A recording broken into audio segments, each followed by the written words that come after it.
Some really beautiful tributes across the weekend at all of the Premier League grounds. Steve Sidwell and Darren Lewis join us as well. It's Pele's funeral starts today, Wrighty, doesn't it? How will he be remembered to you? As the greatest, he's the king. El Rey Pele. I remember I can actually remember the commentary because he's such an influence on my life. To see a black man loved and lauded, watched it in colour, my friend's house, and seeing everybody love him like they did. You know what I mean? I wanted to be a footballer, watching somebody who was so focal in my whole life in respect of wanting to play football. And seeing somebody that looks like you is seeing it, being it. And I don't think that people understand the enormity of what he done in respects of inspiration to footballers and black footballers. Honestly, I can't. I genuinely, when I heard, because we knew that it was happening and any moment now, and I genuinely, you just well up. I just started to cry because you can't thank him enough. I met him twice, and it's again, I just didn't know what to say. It was embarrassing, Jules. Didn't know what to say to him, but I was just pleased to know that I touched him and met him. Yeah. You met him as well, didn't you? Just a legend, isn't he? I mean, I think when you close your eyes and you picture that Brazilian jersey, that iconic yellow jersey, it automatically, the number 10 just automatically is on the back, and you think of the legends that's played since then, your Romario's, Ronaldo's, Jairzinho's, Neymar's. No one will ever come near to Pele and what he done.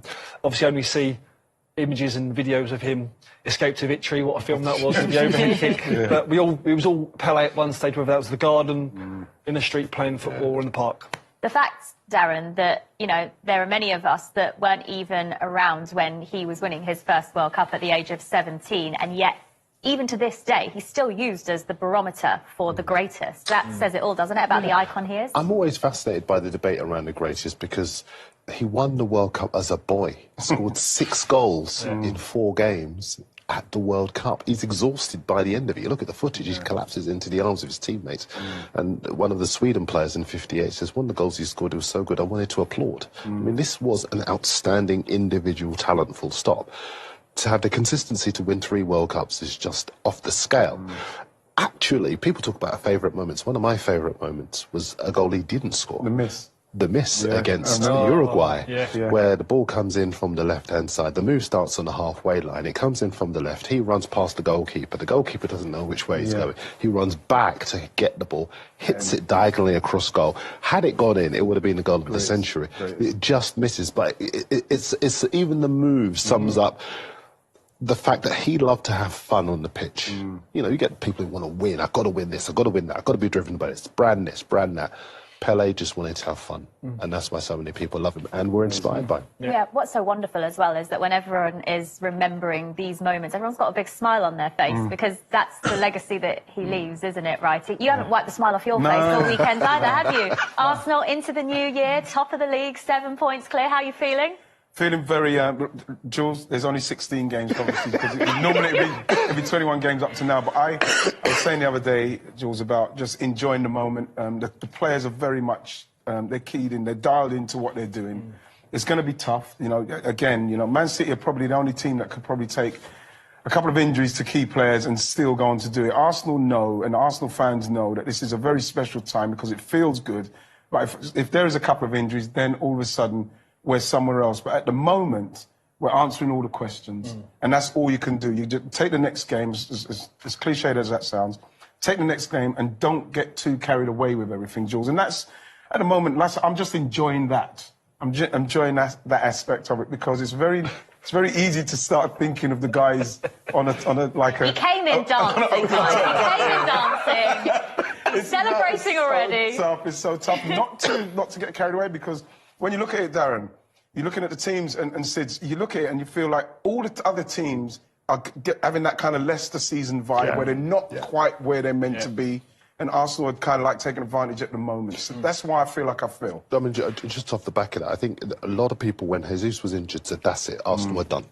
Let's not kid ourselves. That's what they said, and they'd been warning about it, and they said that's their worst nightmare because Papa stepped up. Saka scored in both games since the World Cup. Martinelli scored in both games since the World Cup, and most significantly, Nketiah has scored in both games since the World Cup. And everybody said, "Oh, could he really do it if Jesus isn't available?" He's doing it. Why not?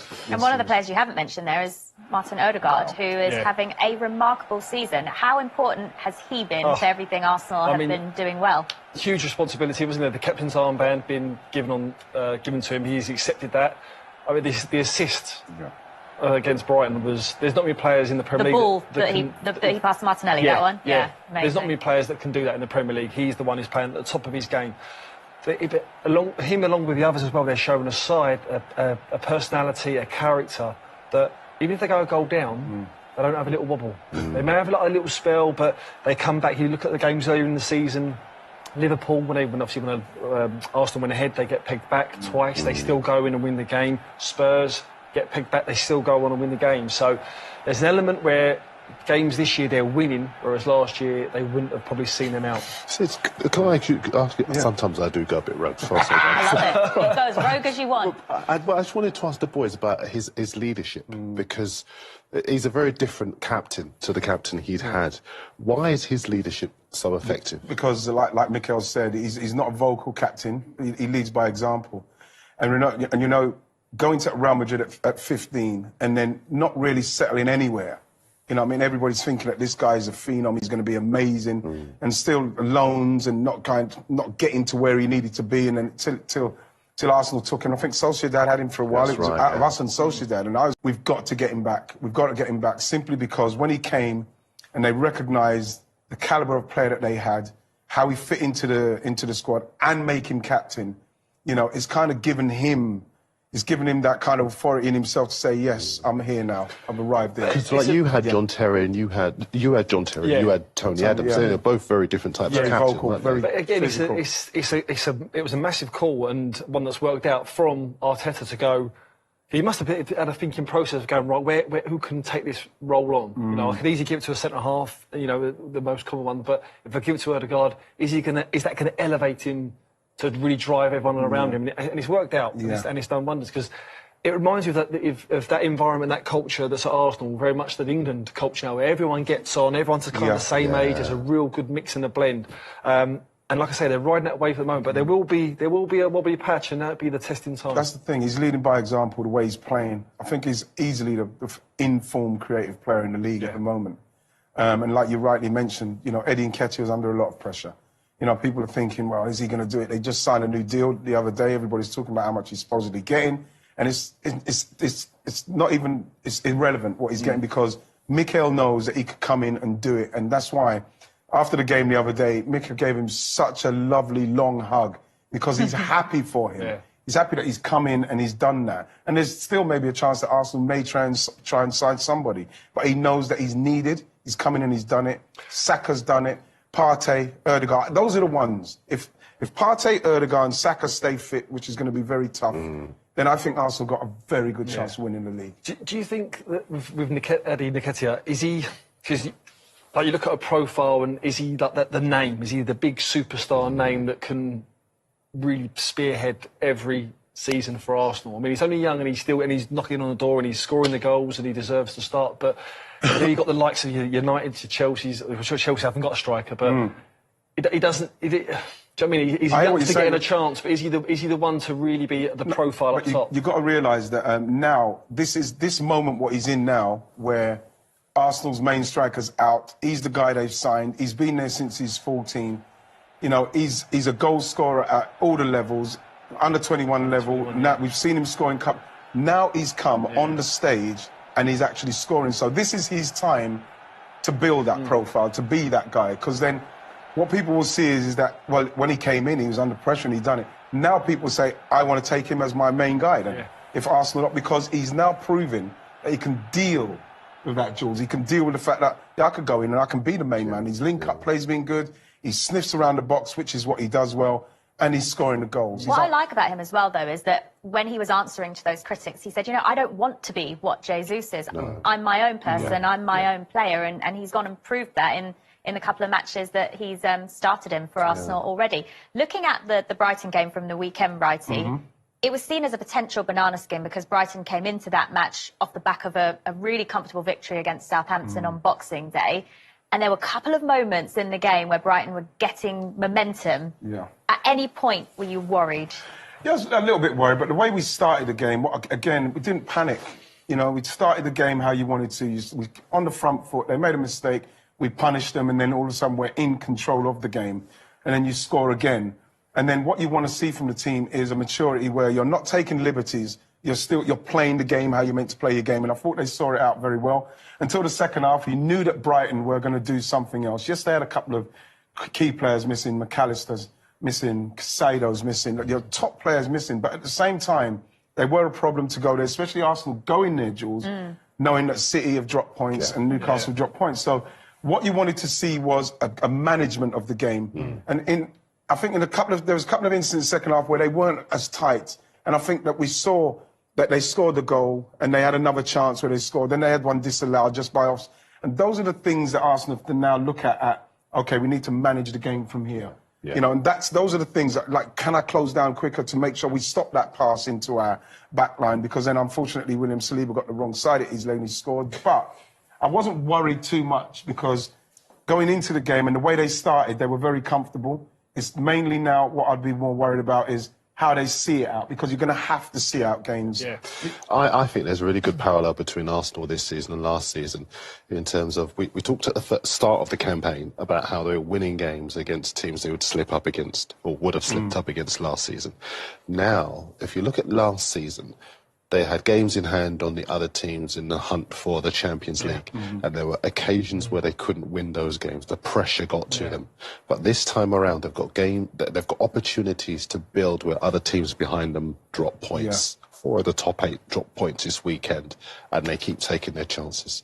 They've only lost once all season. They've only drawn once all season. All of the other games have been win. It's that relentlessness and that ability to take advantage of the other team's mistakes that it could well prove decisive. The big question now is, coming to January, the transfer window. You know, I'm sure they're looking at bringing players in that's going to fit the mould, fit what Mikel Arteta's building, especially within the dressing room, and someone's not going to come into the shop. But even as a player in that dressing room, you've got to be thinking, come on, let's see. Even if it's in your position, you've got to be thinking, come on, let's see what we've got. I'm intrigued to know with that, though, when there's so much unity in a team already, 7 points clear at the top, everyone seems to be singing off the same hymn sheet. Can it sometimes ruffle a few feathers if a new player comes in? No, Jules, because I think that with Arsenal, they want that.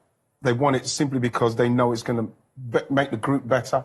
Then they're going to progress. Because Arsenal were trying to finish in the top 4. That's what the mantra was this season. That's what they wanted to do. Finish in the top 4, get back in Champions League, and attract the kind of players that's going to take you to the next level, which is to win the Premier League. They're way ahead of schedule at the moment. But I can't go too excited simply because it's 16 games. But what you want, Jules, is for Arsenal to be buying a player that comes into the squad, that is going to make that team better. They need that because for them to continue to go on. Right, is there a player out there that's like that now? I think that if someone said, look, you can have that player tomorrow, you'd say, yeah, we'll take him. Yeah, I'd probably, let me see, Gakpo's gone. Gakpo's gone because you look at him and you think to yourself, yeah, but I think like Mudryk, if they can get him, I think that's the kind of signing that you can get in now. Obviously, there's still midfield players. You look at like the midfield players around, like obviously Chouameni, you know, that kind of player. You can't get him now. He's obviously 100 million at Real Madrid, but you know, just off the top of my head, no. But like Mudryk, a striker, that's what they'll need now. And I think Arsenal will at some stage need to make sure that they can cover in the midfield and centre half. And that's what them playing well, going to that level, will bring them. They'll bring them that kind of player that wants to come to a club like Arsenal with a great project and maybe kick on with good young players. So it's a 7-point gap at the top of the table now, and the games are coming thick and fast. Tomorrow, Arsenal host Newcastle. This is another tough game. Another team who you could argue are overachieving this season. How do you think Arsenal will approach this one? Like every other game they've gone, on the front foot, try and win the game in the first half. I think that is their kind of tactic at the moment. You see how many early goals that they're scoring and getting on the score sheet with. And I think it'll be a game where they don't lose. That'll be their focus. We get out, we come off the traps, we play on the front foot, but whatever happens in this game, we don't lose. That's the mentality I think that Arteta's really installing into it. Not just these back. I think it'll be a game where they don't lose. That'll be their focus. We get out, we come off the traps, we play on the front foot, but whatever happens in this game, we don't lose. That's the mentality I think that Arteta's really installing into it. Not just his back line, everyone in that whole starting 11. Players that are on the bench are the ones that are going to be playing. They don't want to lose. Are Newcastle a team that Arsenal fans fear? I think you have to fear them because watching Leeds play them the other day and listening to Jesse Marsh's interview afterwards, they went there and they were fearing Newcastle. They played 5 at the back. They were just trying to stop Newcastle and they just wanted to get a point. I think that says a lot about Newcastle because they respect them. Because if you don't do something like that, then Newcastle will open you up. I feel that we've got enough offensively for Newcastle to be afraid and vice versa. Yeah. You know, they're playing very, very well. And if you go there with anything other than the attitude of going to try and beat them, then, you know, I'll go with Steve. You have to try and beat them, but the main thing is you don't lose the game. Yeah. That's what Arsenal have to do now, because we're going to have to play top teams, City, and if they do win those, then obviously the points, it's down to 1 point. So you have to go into that City game thinking, well, if we draw that game, we have to be winning these games. That's the main thing. It's a tough one because Newcastle have got the best defensive record in the Premier League. They've only conceded 11 goals so far this season. They've built on really good, solid foundations. Even though none of the back line, you would maybe Botman it would get it into a top side, if you like. But they've put together that defence really well. Pope as well as the last line of defence. Arsenal got the second highest they are the second highest scorers in the Premier League. So it's almost like the irresistible force against your immovable objects. And so who's going to crack first? And I think... 0-0. Well, in theory, yes. In theory, yes, because I think they've only conceded 4 times in the last 11 games. But of the 2 teams, Arsenal got the greater capability to score. Saka, Martinelli, Odegaard, Nketiah. All of those players, a party, if you like, who can arrive late. Exactly. I think Newcastle have fewer players who can break the deadlock, even though they are defensively strong. And that's why I would take them. And again, at the moment, it just seems like everyone loves playing there. The fans are really on song. They're really getting behind.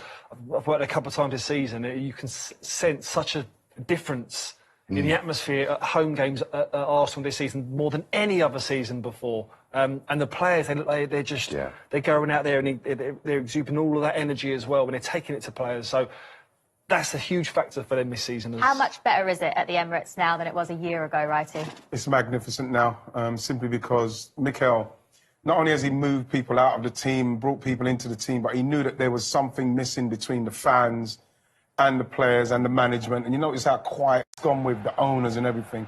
All the noise has stopped because now they've got the Ashburton army that's just behind the clock end there. And it's a load of young fans who are getting behind the team and they're constantly singing.